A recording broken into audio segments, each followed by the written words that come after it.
Talaga ba? Ayun, mag-iingat Sa tagal ko nang dedicated sa simbahan nyo? At paano nyo mapapaliwanag yung kinukumpiska at pinagkakakitaan yung supply namin? Sa napansin ko lang, meron kayong mga stock o nakaimbak na mga alak dito sa inyong resort. Alam mo, bisyo yan. Ipinagbabawal yan ng ating simbahan. Tapos natatawa nga ako kasi ang buong akala nila talagang sisirain natin yung mga bote. Cheers!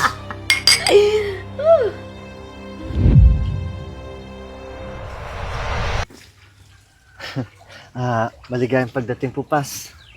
Maraming salamat, Russell. Salamat sa inyo, Eya. Talaga naman palang napakaganda nitong Stags Farm na pag-aari ninyong mag-asawa. Naniniwala ako na magiging masaya ang mga miyembro ng ating simbahan kapag naging bahagi ng property ng simbahan itong inyong resort. Ano ho? Nai-open pala sa akin nila Pas Ivan, Victor at Ian na imbis magbibigay tayo ng cash, mas malaki daw yung samahan ng simbahan kung mag-share ang ating resort.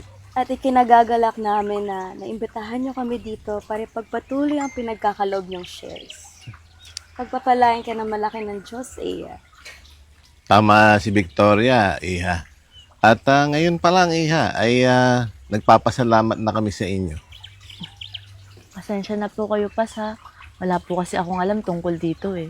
Okay lang po ba kung pag-usapan muna namin to ng asawa ko? Ano ba naman, Eya? Ang pagtulong sa kapwa, di na dapat pinag-iisipan pa. Iyan, bigyan mo din natin sila ng sapat na panahon para makapag-isip-isip. Russell, sa napansin ko lang, meron kayong mga stock o nakaimbak na mga alak dito sa inyong resort. Alam mo, bisyo yan. Ipinagbabawal yan ng ating simbahan. Kaya habang nag-iisip pa kayong mag-asawa ng inyong pagbibigay ng bahagi dito, siguro kukumpiskahin muna namin ang mga alak na ito. At makakabawas din ito sa inyong mga kasalanan. Ano po yung gagawin nyo sa alak, Pas? Ganito, Iha. Meron kasing isang lugar na pinagdadalang kami niyan kung saan binabasag at sinisira namin yung mga bagay na ipinagbabawal ng simbahan. Sige. Wala pong problema, Pas. Tsaka, pasensya na po sa abala at i-guide ko na po kayo later pag nandun na po ako. Sige, Iha. Salamat sa iyo. Sige po. Mahal, tama ba to? Ano problema, man? Masyado ka kasing mabait eh. Pakiramdam ko, inaabuso ka nila.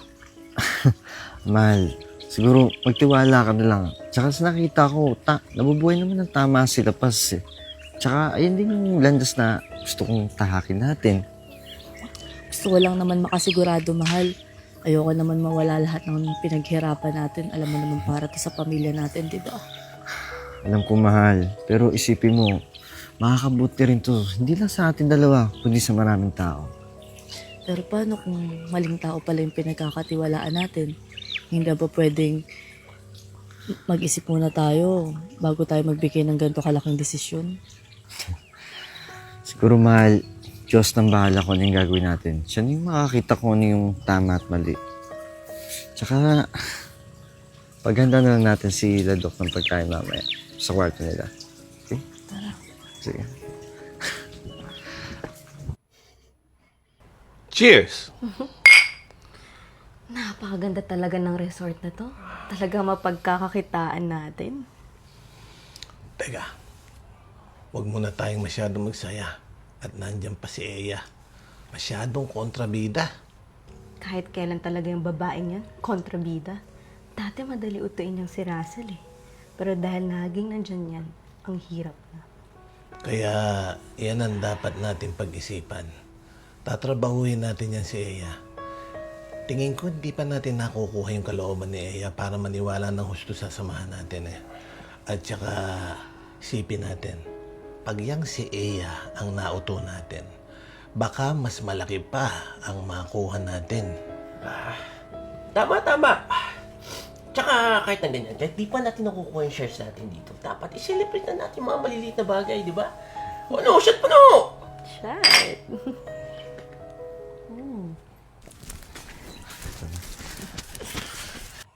Galing ba to sa supply ni Russell? Oo, galing dito sa supply nila. ito nga niya, nabenta ko na sa ibang wholesaler. Yung kontak ko. Yung mga ano ko. Tapos natatawa nga ako eh. Kasi ang buong akala nila, talagang sisirain natin yung mga bote. Cheers! Umiinom sila. Pinagkakakitaan nila yung supplies natin. Mahal, pinagkatiwala ko sila. Hirap paniwalaan ito. Sinasabi ko naman sa'yo eh. Hindi lahat na nagmamalinis ay malinis talaga. Pasukin natin.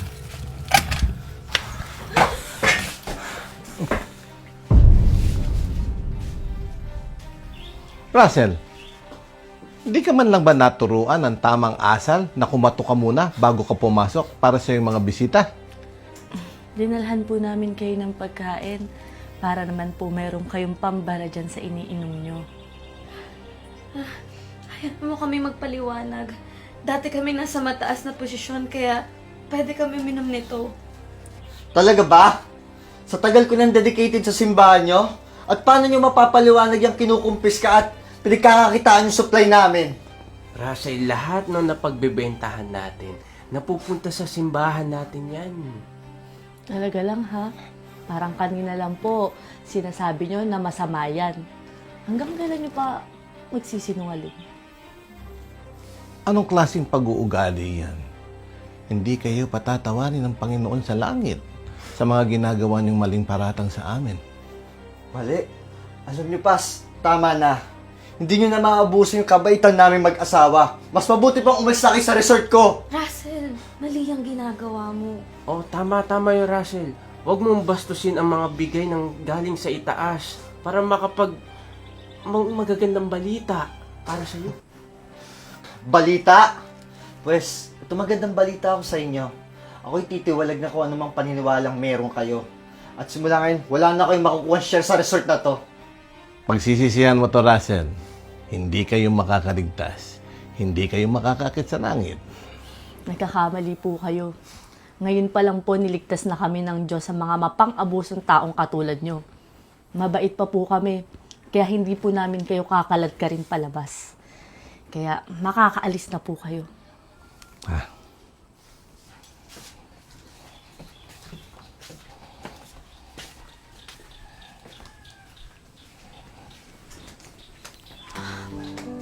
Okay lang yan, mahal. Magsisimula tayo ulit, katulad ng dati. Kasama natin ang Diyos. Mahal. Diyan ka. Ayan, maging aral sana ito sa lahat ng manggagamit. Gagawin lahat para mapang lamang ng kapwa. Paalala po sa lahat. Bago kayo magtiwala, pag-aralan nyo muna yung isang tao. Dahil sa panahon ngayon, lahat na pangluloko. Pati yung pastor, pati yung Panginoon, idadamay nila sa kanilang kalokohan. Grabe yan, no? Hindi ko maisip na may mga taong talagang ganito. 'Di ba?